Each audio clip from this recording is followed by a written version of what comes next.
how do you reconcile those differences when one liberal says one thing and another liberal says another, and you're essentially making the argument that they're the same, they're just different flavors of the same ice cream?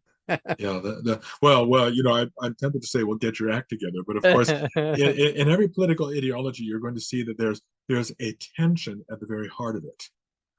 A tension. There's going to be an inconsistency, and that will tend to drive the adherents of a single ideology apart into different camps. Yeah. So in the Western world, I think particularly in United States and Canada, we will see that liberalism frames the larger debate.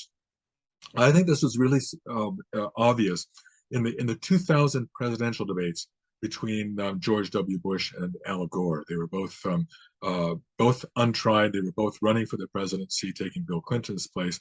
And there was I can't remember whether all the debates were like this, but there was one in which the moderator was sitting at a table, and they were sitting at the same table on either side, facing the audience.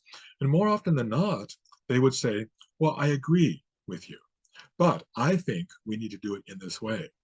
And that's where we saw that in many respects, their assumptions were the same between Yeah. Bush and Gore. Their assumptions were the same. They differed as to how to interpret those and Mm. which party would be the better party at implementing those principles.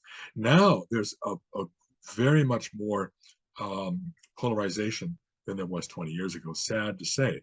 But it's not, they're not polarized around deep principles. Yeah. They distrust each other, but the framework is still largely a liberal framework. And how are we going to get to these goals of liberating the individual? And Yeah. that's what they differ on. And they've come to distrust each other as well.